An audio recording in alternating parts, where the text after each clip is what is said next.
Hello everyone. In this session, I am going to discuss about Thomas More and his play Utopia. Thomas More was born on 7 February 1478 and died on 6 July 1535. He was an English lawyer, judge, social philosopher, author, statesman, and noted Renaissance humanist. He also served Henry as Lord High Chancellor of England from October 1529 to May 1532. He wrote Utopia, published in 1516, which describes the political system of an imaginary island state. It was translated into English after his death. The book was partially inspired by Plato's Republic and partially by current speculation or an ideal commonwealth.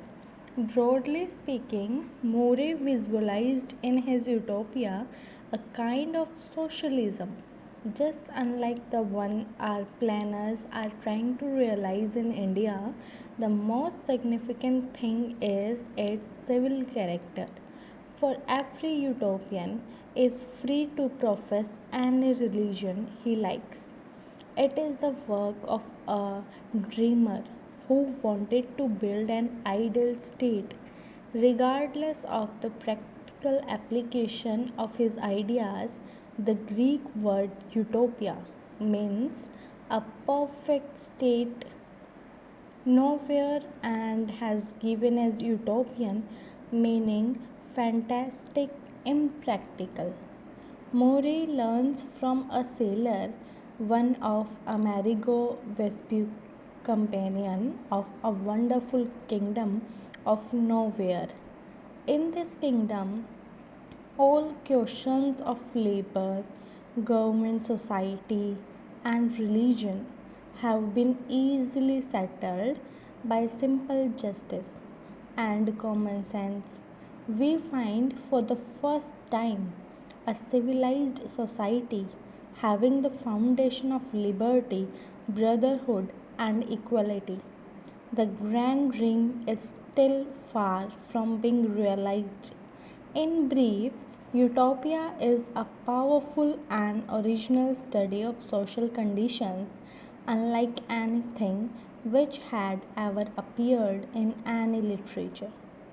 So, let's start the summary of Utopia.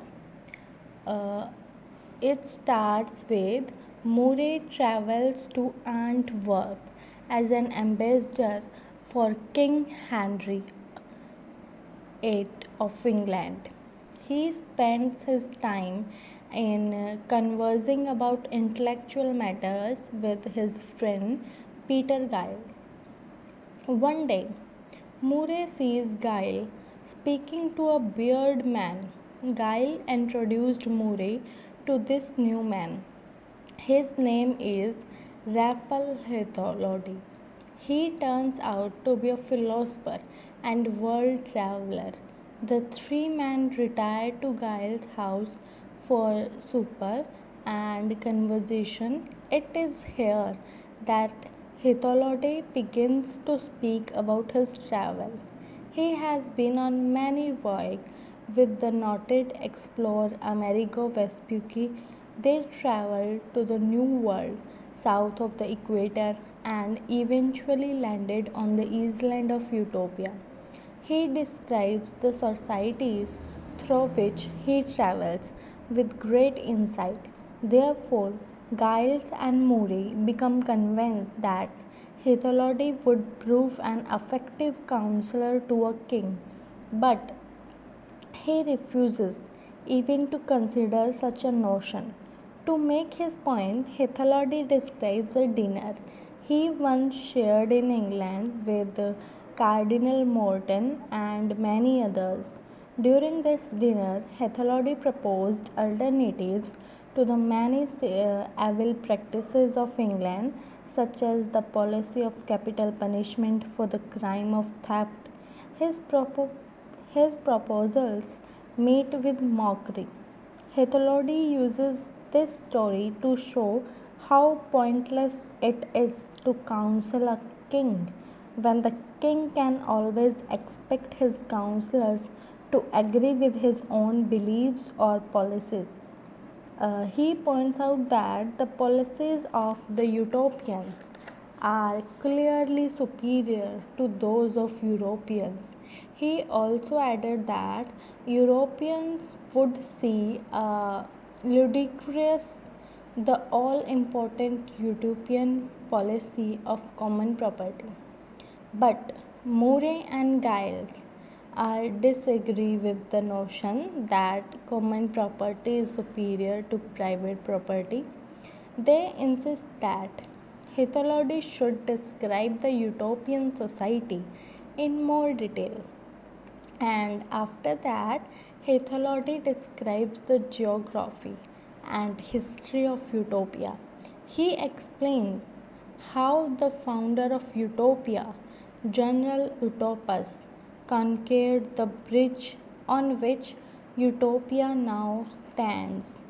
Hithilodi describes the utopian society as a notion based on rational thought with communal property, great productivity, no love of gold, no real class distinction, no poverty, little crimes or immoral behavior, religious tolerance, and no chance of war.